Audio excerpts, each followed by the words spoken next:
ہر پیغمبر اپنی قوم کے لیے خیر خواہ ہوتا ہے۔ نبی وسلم راتوں کو جا کر اپنی امت کے لیے بخشش کی دعائیں کرتے تھے۔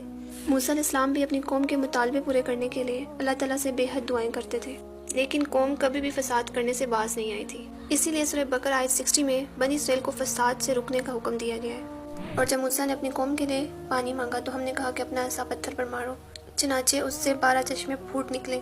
ہر گروہ نے اپنا اپنا چشمہ پہچان لیا، اور ہم نے کہا اللہ کا دیا ہوا رزق کھاؤ پیو اور زمین میں فساد نہ کرتے پھرو۔ استسقاء کا روٹ ورڈ ہے سین قافیہ، اس کا مطلب ہے پانی مانگنا، کسی سے پانی مانگنا۔ اردو میں ساقی لفظ بھی اسی سے ہے، اور ساقی کون ہوتا ہے؟ پانی پلانے والا۔ لیکن سادہ پانی پلانے والے کے لیے ساقی کا لفظ استعمال نہیں ہوتا، بلکہ شراب پلانے والے کا نام ساقی ہوتا ہے۔ عصا چرواہے کے ڈنڈے کو کہتے ہیں جو موٹا اور مضبوط ہو۔ فن فجرت کا روٹ ورڈ ہے فے جیم رے، اور اس کا معنی ہوتا ہے وسیع پیمانے پر پھوٹنا، بہانا، نکالنا۔ بیسیکلی فجر کا معنی ہوتا ہے پانی بہانے کے لیے دور تک راستہ کھولنا۔ اس آیت میں بنی اسرائیل پر مزید احسانات کا ذکر ہے۔ موسیٰ علیہ السلام اپنی قوم پر بہت رحیم اور شفیق تھے، حالانکہ ان کی قوم نے انہیں ستانے میں کوئی کسر نہیں چھوڑی تھی، اور سب سے بڑی بات یہ تھی کہ ان کے محسن تھے اور فرعون سے انہیں نجات دلائی تھی۔ صحرا میں جب یہ لوگ پہنچے، انہوں نے جس چیز کا مطالبہ کیا، موسیٰ علیہ السلام فوراً اللہ کے حضور پہنچ کر گڑ گڑانے لگے اور اپنی قوم کے لیے وہ چیزیں مانگ کر لائے۔ انہوں نے کھانے کا مطالبہ کیا، من و سلوہ اتارا اللہ نے، پانی کے لیے پتھر سے پانی بہایا، پھر ان کے پاس ٹھکانہ نہیں تھا تو بستی میں جانے کا کہا، اس طرح صحرا میں سایہ نہیں تھا تو بادلوں کا سایہ کیا۔ جو کچھ یہ مانگتے تھے موسیٰ علیہ السلام ان کے لیے اللہ تعالیٰ سے دعا کرتے تھے، اور ان کے مطالبے پورے کروانے کے بعد ایک ایک نعمت ان کو دی گئی۔ لیکن ان کا کیا حال تھا کہ کوئی حکم نہیں مانتے تھے، ہر بات میں اپنی مرضی، ہر چیز میں تبدیلی۔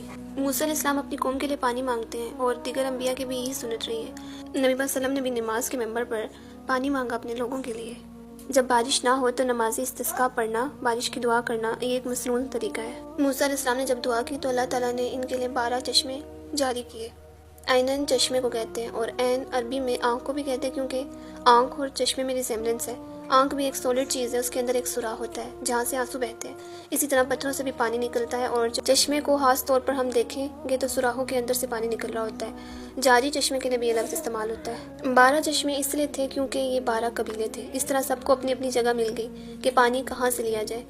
یہاں پہ بھی ڈسپلن کی بات ہے کہ جہاں بھی بہت سے لوگ کام کر رہے ہوں تو وہاں ایک منظم طریقے سے کام کیا جائے، گروپ بنائے جائیں تاکہ کوئی لڑائی جھگڑے نہ ہو، کیونکہ آپ نے دیکھا ہوگا کہ بعض جگہوں پر پانی پہ لڑائی جھگڑے ہوتے ہیں کیونکہ کوئی خاص اور بہتر انتظام نہیں ہے۔ مشرب کا روٹ ورڈ ہے شین ریب بے، اور اس کا مطلب ہوتا ہے پینا۔ یہ اسم صرف مکان ہے، پانی پینے اور بھرنے کی جگہ جسے گھاٹ کہا جاتا ہے۔ گھاٹ وہ جگہ جہاں سے لوگ پانی پیتے ہیں۔ بنی اسرائیل کو اللہ تعالیٰ نے نعمتوں سے فائدہ اٹھانے کے لیے کبھی منع نہیں کیا۔